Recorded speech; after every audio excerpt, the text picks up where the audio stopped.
Ladies and gentlemen, welcome back to the analysis of YOLENO TV. I hope you well. From be watching this channel, I'd like us to continue with these explosive revelations coming as a result of MBOBU's murder. Remember, the DCI is still trying to piece together details that they have gathered on the field to try to ascertain the real motive behind KYALLO's murder. Now, talking about the real motive, ladies and gentlemen, allow me to take you to the latest revelations, some of the reasons why people believe that maybe MBOBU was, after all, in deep trouble. Now, there's a story about SHYLOCKS, and what has it that MBOBU was actually blacklisted by banks. That would mean he could not secure a loan from banks. As a result, MBOBU resorted to taking loans from SHYLOCKS. You know, SHYLOCKS loans are normally very expensive, but then he resorted to taking loans from SHYLOCKS. And based on the information we have here, ladies and gentlemen, we are told that in 2019, he took a 10 million loan. Then again, we are told that 2021, he took a 24 million loan. So at the time of his death, he had a total debt of around 72 million. Now, again, if you go back to this story, because it's all about SHYLOCKS and betrayals. So there's also here a case of a land transaction that was land that was priced at 250 million. So KYALLO farm was tasked with the selling of this land, which was priced at 250 million. So what has that the buyer deposited all the money into KYALLO's account, but KYALLO only released 153 million to the seller, and he withheld around 97 million in his bank account. But then, based on this story, the expected legal fees was around 8 million. So what does that mean? That means there was also an issue here in this land transaction. Close to 97 million had not been rendered to the seller of that land. So we have issues here to do with SHYLOCKS. We have issues here to do with betrayal of a land that was sold to a client, but KYALLO delivered just a portion of the money that was supposed to be remitted there. So if you look at all this, you know, this is why the detectives are still trying to piece together some of these details to try to ascertain the real motive. Mind you, this issue of KYALLO is the toughest case. I look at this case as a very tough one. Ascertaining the real motive of the murder is not easy because, one, we have the issue of Kungu Migai and the explosive details. We have the issue of IEBC there. Now we have the issue of SHYLOCKS. Then we have the issue of betrayal in a land transaction. So which way forward, ladies and gentlemen? So I'd like us to look at this latest revelation from sources concerning SHYLOCKS, Nahi land transaction. But first and foremost, ladies and gentlemen, allow me to appreciate you for the support you've been giving this channel. If you wish to support us, just like this video and subscribe to our channel. Thank you so much for that support. Now, could it be that these are some of the reasons why KYALLO could have been a wanted man? Because unajua mambo ya kurushana, umefanya biashara ukamrusha mwenzako, hayo mambo huleta maafa. Tuseme tuambiane ukweli, mambo kama hayo huleta maafa.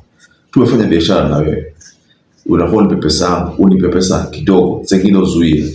The big question ni kwa nini uzuie? If, for example, the land transaction the land was priced at 250 million.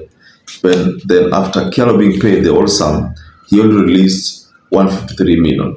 The big question is, why did he detain the balance, whereas this land had been sold? That's a very important point to note, ladies and gentlemen.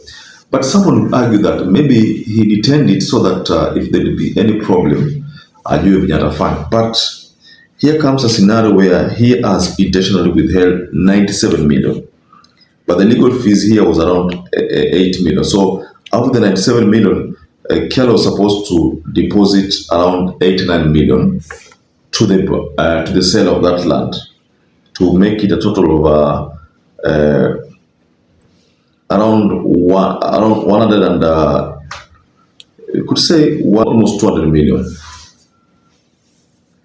In fact, it's not even almost 200 million. It should be around 200 and something million. So the big question, ladies and gentlemen, is why did the banks blacklist him? Meanwhile, details have emerged that the slain lawyer, MBOBU, was not only facing multiple court battles, but was also drowning in debt. Let me give you guys lessons I've learned in my years of being a Shylock. Huruma achia estate. Huruma achia estate.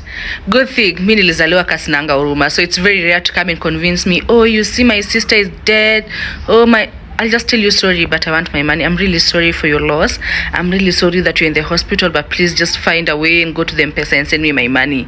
And that's a trait I didn't struggle with. And I was like, thank God. Because if you're empathetic in this field, utajua ujui. Kwa hii field, tamaa achana nayo kabisa, kabisa, kabisa. So this is a trait I'm struggling with a little bit. Because you guys remember my other story. Why did I get into that trap? Because ya tamaa. Because why would someone tell me, ati give me 20k, I'm giving you in less than 2 hours? Wow, why can you not just wait for 2 hours upate pesa yako? And this guy gave me my money, and that was a trap he was setting. He tried playing with my head, and I knew this was a trap, and I still fell into it. Like, I was set for a trap like this, and I ran into it, like I entered like this myself. So guys, in this field, achana na tamaa. When someone comes with a very good deal, oh nipe 1,000 kesho nakurudishia kiwa 2k, please no. I don't want. Oh nipe 20k kesho nakurudishia na 10k juu, please. No, don't do that. Another one. Let me tell you, people have audacity in these streets. Someone will come and borrow you money with the intention. At the back of their head, they're like, no, I'm never going to pay this money. They know very well they're not going to pay it. Because that guy that I took to the police station, he knew very well he was not going to pay it. And let me tell you guys another story of a guy who borrowed me money. He borrowed me money. The first time he returned, I usually just fall into these traps all over again. First time he returned. Second time he wasn't picking my call. Guys, we work with this. I'm not even ashamed to say we work together. This one, I even called the police on him again for peanuts. So ako tu hapo, and you see, I actually think alikuwa nafikiria juu mimi ni dem, he can bully me. Yo, me I'm the last person you can bully. I have audacity for days. You can never bully me. Now there's no way you can think ati you've borrowed me money and then you're not gonna pay. You'll have to pay it. I'll even pay with the police the whole money, but you'll have paid me. I don't care. So people have audacity out here. It's not even guys, even some ladies have audacity, but mostly it's men who come and borrow you with no intentions of paying you kabisa kabisa, and they're just comfortable. They're just like, I'm gonna borrow her 10k, but I'm not going to pay. Try me. So last point for this part 1, please have the police like at your beck and call. Please do. Because let me tell you the amount of enemies you'll make. Me remember that guy that I took to the police station.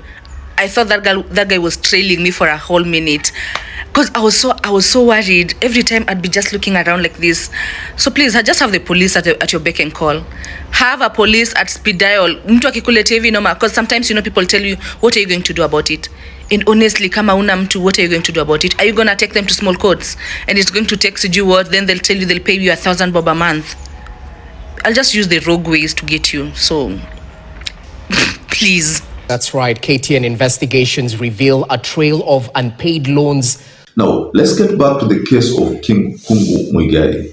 Kungu Muigai's case has KCB in it. Now, there's an issue here about KCB's directive to repossess the land that belonged to Kungu Muigai and the brother. So, ladies and gentlemen, what do you think about this latest revelation about SHYLOCKS, betrayals, serious debts?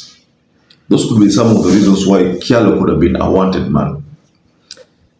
So perhaps if you're watching this video and you've not subscribed, take 1 second and subscribe, like this video. Until you catch up again, stay safe and stay blessed. Thank you once again for choosing YOLENO TV as your favorite political channel.